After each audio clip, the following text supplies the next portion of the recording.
नमस्कार दोस्तों और स्वागत है आपका 100% इंग्लिश के यूट्यूब चैनल पर। दोस्तों आज हम लिटरेचर और थिएटर की दुनिया के एक ऐसे मास्टरपीस के बारे में बात करेंगे जिसने वॉर और ह्यूमन नेचर को देखने का नजरिया ही बदल दिया। हम बात कर रहे हैं बेटोल्ट ब्रेख्त के लिखे हुए play mother courage and her children के बारे में। इससे पहले कि हम डिटेल्ड समरी और थीम्स पर जाएं, इसका कंटेक्स्ट समझना बहुत जरूरी है क्योंकि ये प्ले किसी नॉर्मल सिचुएशन में नहीं लिखा गया था। ये बात है 1933 की, जब जर्मनी में हिटलर का राज शुरू शुरू हुआ था। बेर्टोल्ट ब्रेश्ट एक मार्क्सिस्ट और एक एंटी फेसिस्ट थे, इसलिए उन्हें अपनी जान बचाने के लिए जर्मनी छोड़कर भागना पड़ा। अगले कई साल उन्होंने स्कैंडिनेविया के अलग अलग देशों में एग्जाइल में गुजारे।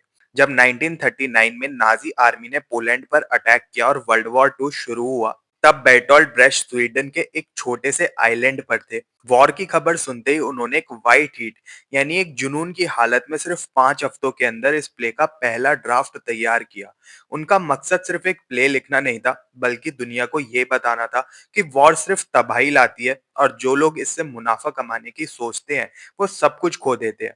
ब्रेश ने एक बहुत ही इंटरेस्टिंग टेक्निक यूज की है इस प्ले के अंदर, जिसे हम हिस्टोरिफिकेशन कहते हैं।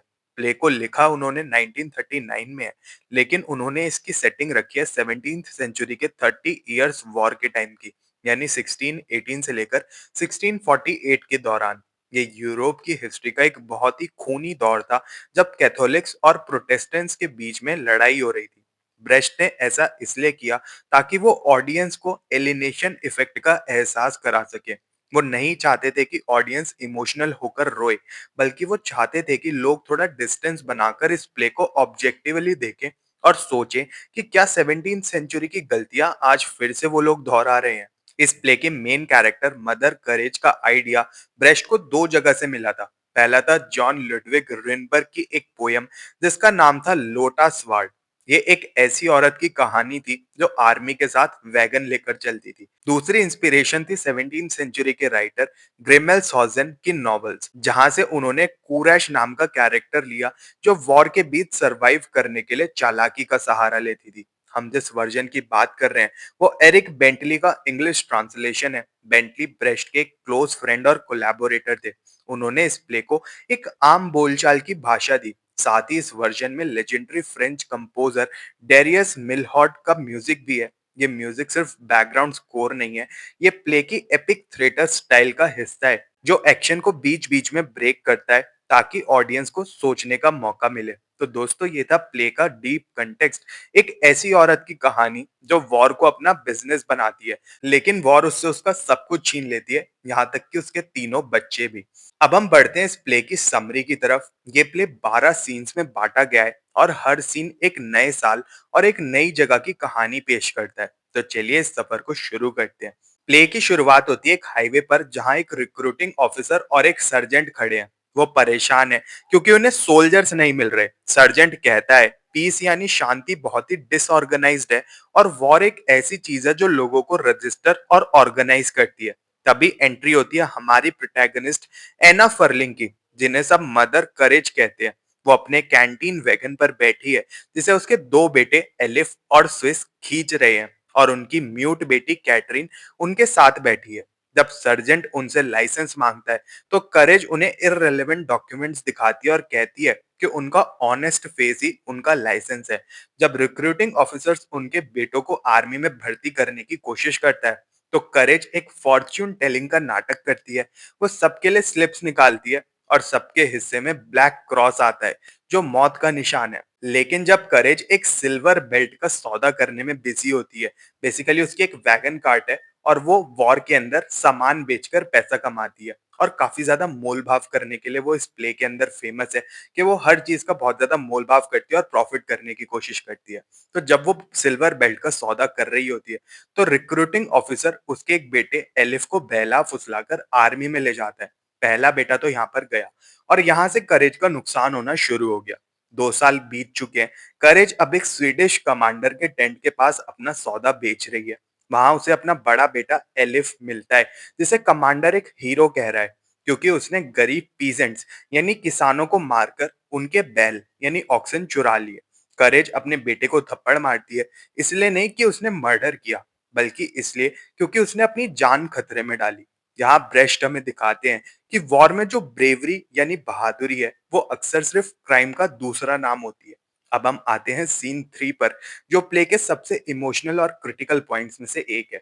स्विस अब आर्मी का पे मास्टर बन चुका है, यानी उसके पास एक कैश बॉक्स क्या होता है और उसे उसकी जिम्मेदारी मिली हुई है। जब कैथोलिक आर्मी सरप्राइज अटैक करती है, तो स्विस कैश बॉक्स को छुपाने की कोशिश करता है, लेकिन पकड़ा जाता है। करेज अपने बेटे को बचाने के लिए ब्राइब यानी रिश्वत देने की कोशिश करती है, लेकिन यहाँ उसकी बिजनेस वुमेन पर्सनैलिटी उसकी मदरहुड पर भारी पड़ जाती है। वो रिश्वत की रकम पर बहुत देर तक मोल भाव करती है, ताकि उसका बिजनेस भी बचा रहे। इसी देरी की वजह से स्विस को एग्जीक्यूट कर दिया जाता है, मतलब उसे मार दिया जाता है। जब उसकी डेड बॉडी करेज के सामने लाई जाती है, तो वो अपनी जान बचाने के लिए उसको पहचानने से इनकार कर देती है। ये प्ले का सबसे बड़ा मॉरल फेलियर है। अगले सीन्स में हम देखते हैं कि करेज कैसे हर सिचुएशन में सिर्फ मुनाफा ढूंढती है। सीन 4 में वो एक यंग सोल्जर को गुस्सा छुपाने और सिस्टम के आगे घुटने टेकने की सलाह देती है, जहां वो मशहूर song song of the great capitulation गाती है। वक्त गुजरता है, 1631 आ जाता है। एक सीन में एक चैपलिन करेज से वाउंडेड लोगों के लिए पट्टियां मांगता है, लेकिन करेज इनकार कर देती है, क्योंकि वो उसकी ऑफिसर शर्ट्स हैं जो वो बेचना चाहती थी। कैटरीन अपनी माँ की इस बेरुखी पर बहुत गुस्सा होती है और वो जबरदस्ती पट्टियां निकालती है। इसी दौरान पीस की खबर आ जाती है। सब खुश हैं, लेकिन करेज परेशान है, क्योंकि उसने बहुत सारा स्टॉक खरीद लिया है जो अब बेकार हो जाएगा। इसी पीस के वक्त एलिफ वही काम करता है जो उसने वॉर में किया था, किसानों को मारना। लेकिन शांति के वक्त इसे हीरोइज्म नहीं, मर्डर माना जाता है, जिसकी वजह से उसे मौत की सजा मिलती है। करेज को पता भी नहीं चलता और उसका दूसरा बेटा भी मर जाता है। वॉर फिर से शुरू हो जाती है। सीन नंबर 9 में एक कुक करेज को प्रपोजल देता है कि वो उसके साथ यूट्रेक्ट चले, जहां उसे एक इन यानी एक होटल विरासत में मिला है। लेकिन शर्त ये होगी कि वो अपनी म्यूट बेटी को, कैटरीन को, अपने साथ नहीं ले जा सकती। करेज यहाँ पहली बार अपने बिजनेस इंस्टिंक्ट को ठुकरा देती है और अपनी बेटी को चुनती है। फाइनल क्लाइमेक्स आता है सीन 11 में, हॉल नाम के शहर के पास। कैथोलिक आर्मी एक सरप्राइज अटैक प्लान करती है। कैटरीन ये सुन लेती है। वो शहर के लोगों को जगाने के लिए एक ड्रम लेकर छत पर चढ़ जाती है और उसे जोर जोर से बजाने लगती है। सोल्जर्स उसे धमकाते हैं, उसके वैगन को तोड़ने की कोशिश करते हैं, लेकिन कैटरीन नहीं रुकती। वो तब तक ड्रम बजाती रहती है जब तक शहर के अलार्म्स बेल्स नहीं बज जाती। सोल्जर गुस्से में उसे गोली मार देते हैं। कैटरीन मर जाती है, लेकिन वो शहर को बचा लेती है। लास्ट सीन में मदर करेज अपनी बेटी की लाश के पास बैठी है। वो सदमे में है और उसे लगता है कि कैटरीन शायद सो रही है। वो पीजेंट्स को पैसे देती है कैटरीन को दफनाने के लिए, और फिर अकेली उस वैगन को खींचते हुए आर्मी के पीछे चल देती है।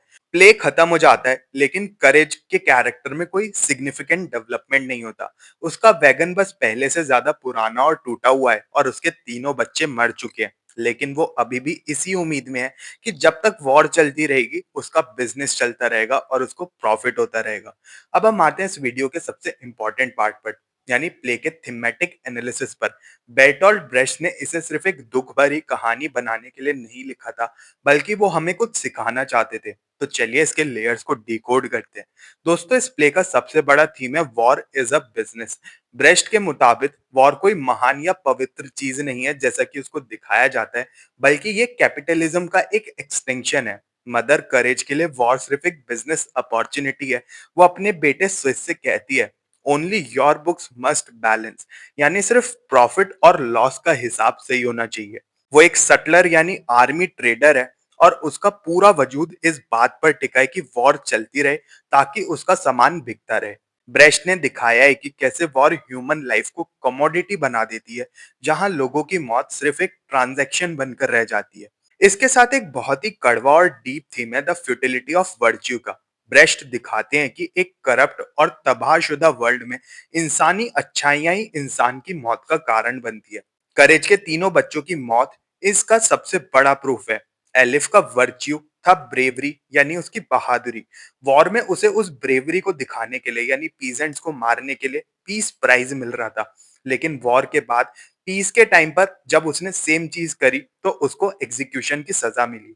स्विस का वर्च्यू था उसकी ऑनेस्टी, यानी उसकी ईमानदारी। उसने कैश बॉक्स को बचाने के लिए अपनी जान दे दी।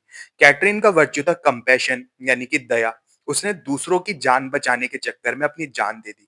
ब्रेस्ट का मैसेज यहाँ पर बहुत ही क्लियर है। वॉर के सिस्टम में मॉरलिटी एक लाइबिलिटी बन जाती है। अगर आपको सरवाइव करना है, तो आपको अपनी ह्यूमैनिटी को खोना पड़ेगा। और ऐसा ही कुछ यार हम आज की तारीख में कलयुग में भी देखते हैं। अब बात करते हैं इसके टेक्निकल एस्पेक्ट की। ब्रेस्ट ने इसे एक एपिक थ्रेटर के स्टाइल में लिखा है। वो नहीं चाहते थे कि ऑडियंस कैरेक्टर के साथ इमोशनल होकर रोए, इसलिए उन्होंने एलिनेशन इफेक्ट का यूज किया। इस वर्जन में जो सॉन्ग्स हैं जिसे डेरियस मिलहॉर्ट ने कंपोज किया है, वो इंटरप्शन का काम करते हैं। जब कोई इमोशनल सीन चल रहा होता है, तभी अचानक से कोई गाना शुरू हो जाता है। इसका मकसद ये है कि आपका इमोशनल ट्रांस टूट जाए और आप लॉजिकली सोचें कि मदर करेज के साथ जो हो रहा है, उसमें सिस्टम की क्या गलती है। दोस्तों, mother courage and her children का अंजाम बहुत ही चिलिंग है। मदर करेज अपने तीनों बच्चों को खो देती है, लेकिन वो कुछ सीखती नहीं है। वो अब भी वही पुराना वैगन खींचते हुए आर्मी के पीछे जा रही है। ब्रेस्ट ने इसे लर्निंग या रिडेम्पशन वाला एंडिंग नहीं दिया, क्योंकि वो चाहते थे कि आप, यानी कि ऑडियंस, कुछ सीखे। वो दिखाना चाहते थे कि वॉर कोई फेट या किस्मत नहीं है, बल्कि एक मैन मेड सिस्टम है। अगर हम सिस्टम को नहीं बदलेंगे, तो मदर करेज की तरह हम भी अपनी हर प्यारी चीज का सिर्फ बिजनेस ही करते रहेंगे। इस प्ले का आइकॉनिक वैगन ह्यूमन रेजिलियंस का सिंबल है, लेकिन ये संक कोस्ट फेलेसी का भी सिंबल है, जहां हम तबाही के बावजूद उसी रास्ते पर चलते रहते हैं, क्योंकि हम बहुत दूर आ चुके हैं। तो दोस्तों, ये थी बेर्टोल्ट ब्रेस्ट के इस महान प्ले का पूरा डीप एनालिसिस। उम्मीद है आपको ये कंटेक्स्ट समरी और थीम्स सब कुछ बढ़िया तरीके से क्लियर हो गए होंगे।